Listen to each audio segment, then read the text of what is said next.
Welcome back to the Global Local, and thank you for taking the time out of your day to come hang out with me.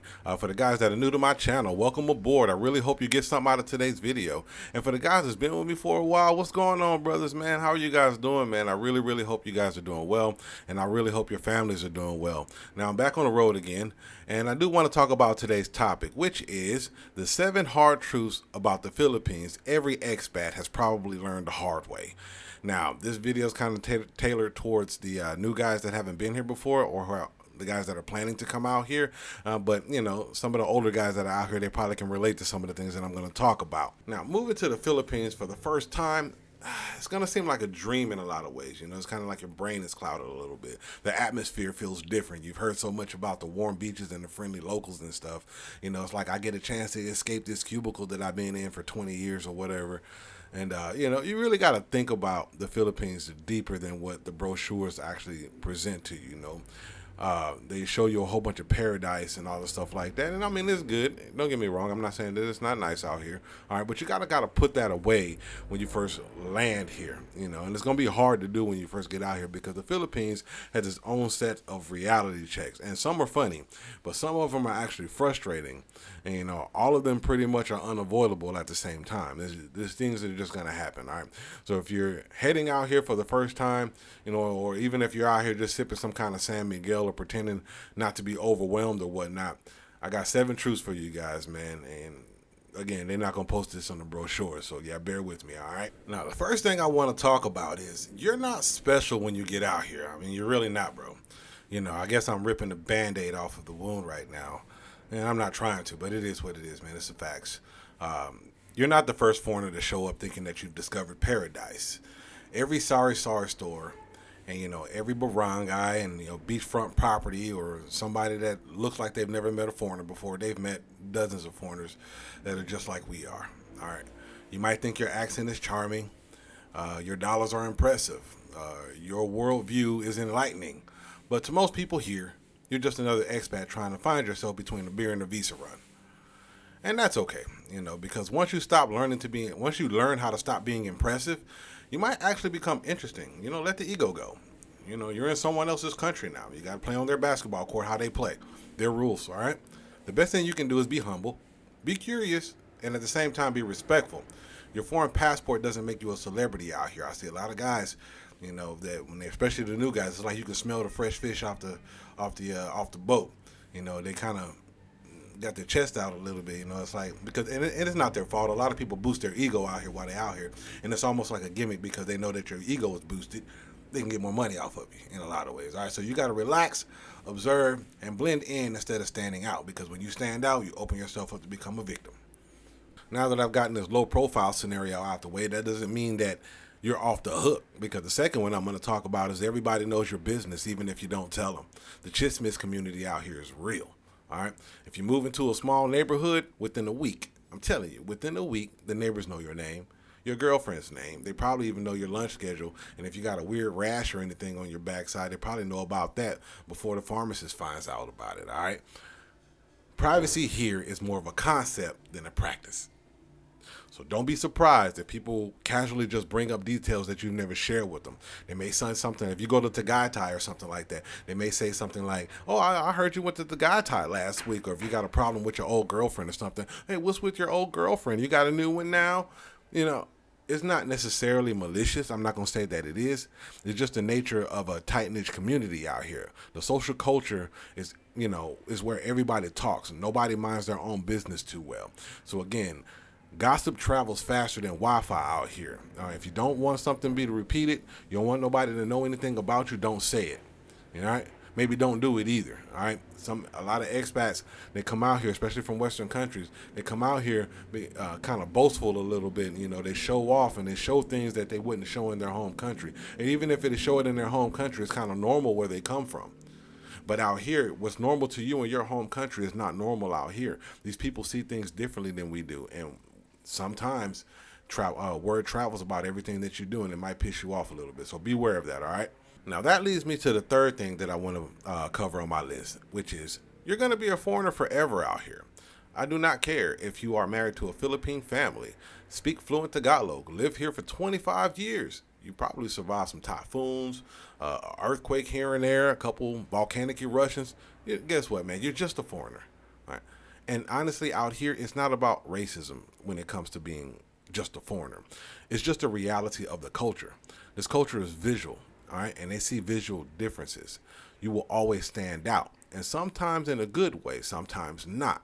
This can be charming, annoying, downright frustrating. It depends on the day, how you feel, how you wake up in the morning. But the sooner you accept that you're not a Filipino, you're not becoming Filipino, the better you're going to feel. Stop trying to belong completely. Learn the culture, respect the people, all right? But don't get upset when you're still an outsider, because you always will be. There are situations where guys go to family functions and family reunions and everybody's talking and mingling, and the expat is just sitting there by himself because nobody is talking to him because they can't speak the English language or whatever their native tongue is. Sometimes people will come and check on you. Hey, how you doing? Are you okay? They'll cater to you, make sure that you're okay. It's not them being rude. It's just they naturally gravitate towards their own language. So it's a good idea to pick up on the language, but I'm gonna tell you right now, it's still a little bit difficult to understand the full capacity of what the language offers. The Filipino people are joking people. They joke a lot. All right, and if you can't catch up on the jokes, you might feel like they're talking bad about you. You might isolate yourself. So, it's a lot of cultural differences that you really got to pay attention to when you're out here. Because, again, as a foreigner, you're just a foreigner. All right, it's your job to integrate yourself into the culture. All right, but also remember where you come from at the same time. And that leads me to the fourth thing that's on my list today, which is you're going to become a complaint machine even if you don't want to. I know people like myself, I try not to complain about anything. I see things for exactly where they are. I've been through enough things in my life to just be appreciative of what life offers me. All right. But sometimes I find myself complaining about things, and then I have to catch myself like, the internet is terrible. I know they have internet problems out here, but I still find myself saying it. Or saying things like, why are they singing karaoke at 2 a.m.? These people are party people. They just party. Yeah, I know that. All right. I can't get away from it, but I find myself saying it sometimes. Or why is traffic getting worse than it was last week? Like where I live, there's a road right there next to the house, and it's like, vroom, vroom, vroom, vroom, vroom. You hear it all day, all night, And then, sometimes I hear expats saying things like, why does the bank need 8 signatures and a thumbprint just to open a freaking account? All right. Welcome to the new you, man. Welcome to the new life. Some guys are even consistently ranting on Facebook, the Expat groups out there. And to be honest, man, it's not your fault. Things here often operate on their own mysterious timeline. The logic, the mood, and a lot of us, we didn't come here to complain, like I said. But somehow the heat, the bureaucracy, maybe even the karaoke machines, they make the most chilled out expat turn into a grumbler. Somebody that just, I'm sick of everything. And then when he catches himself, it's like, oh man, why am I complaining? I already know what this stuff is about. This is the part of the cycle. You arrive, fall in love, get frustrated, complain, adjust. And with that being said, just remember to keep your venting in check, or you'll end up in, some suffering, or somebody's going to get mad. You're going to hear something crazy, man. And you probably can get yourself in trouble doing that stuff. So, you can't fix the system, but you can fix your attitude. Adapt or pretty much burn out and take flight, man. Now let's move on to number 5, which is you're going to start thinking in pesos, and you're probably going to regret it. 2,000 pesos for dinner. Yeah, that's only $35. It's cheap. Yeah, okay. Compared to your home country, it is a bargain. Let's keep it real, man. All right. But that kind of thinking will drain your wallet fast, especially when you realize locals are just living off 2,000 pesos a week. You'll fall into a peso trap, bro. Spending too much because it's cheap will, that'll pretty much drain your bank account faster than you realize. You probably don't even realize you spent this much budget on coffee and grab rides and some overpriced lunches and stuff like that. Thinking in pesos is smart while you're out here because you're spending in pesos. But when you start living like you're still in California, man, that's not going to work for you out here. All right, if you want to stay long term, spend like the locals. You're not on vacation. This is your new life, bro. If you're on vacation out here, hey man, shop till you drop. Blow that bag. Blow it out. Just do what you need to do. But if you're living out here, look at the locals, learn from the locals, shop like the locals, and you'll save money, you'll save a headache, and you'll enjoy your retirement while you're out here. And speaking about money, that leads me to number 6. Yeah, saying no becomes a skill. You'll learn that ASAP. All right.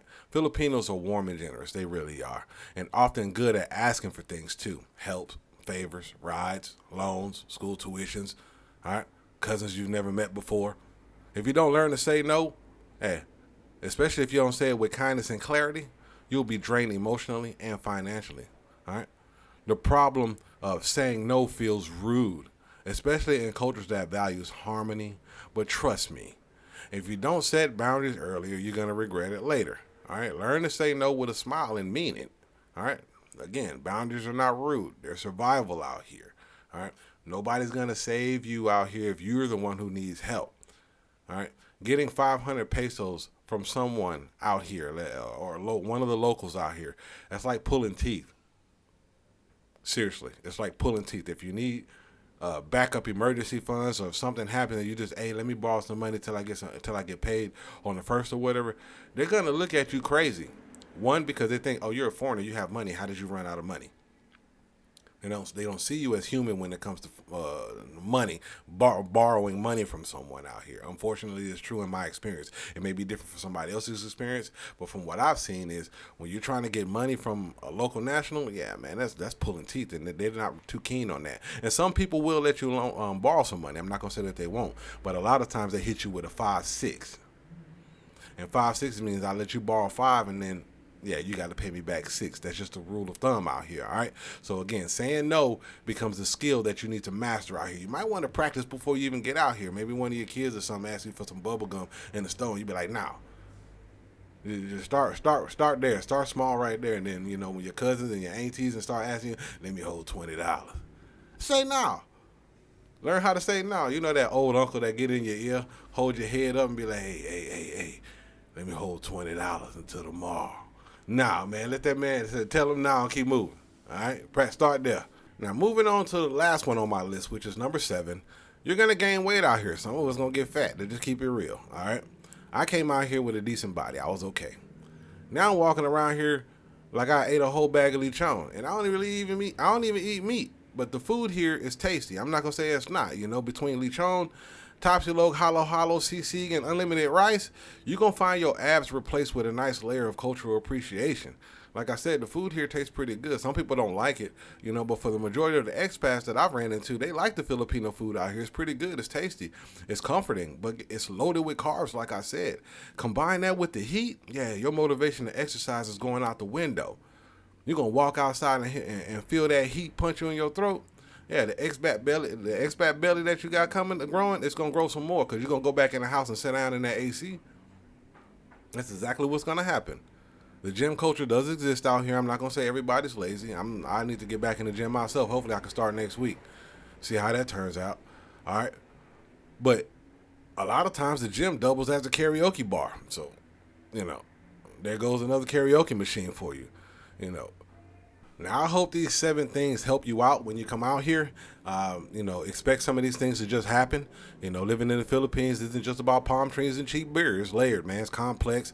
It's funny, especially in times that you don't expect it to be funny, man. These things are, again, meant to prepare you for being out here. If you can embrace the quirks, laugh through the chaos and leave your ego at the airport, you'll find life here pretty decent out here. It can be deeply rewarding if you actually just humble yourself and, take life for what it is out here. That's all that I have for you guys on this episode. If you have any questions of me, please let me know in the comment section, and I'll do my best to answer your questions to the best of my ability. As always, please love yourself. Take care of who you are. Enjoy your retirement. Embrace the culture. Switch to brown rice. Say no. Stop thinking you're the main character. All right? Life is too short to be worried about things you can't control anyway. All right? Until next time, holla at your boy. Peace out, brothers.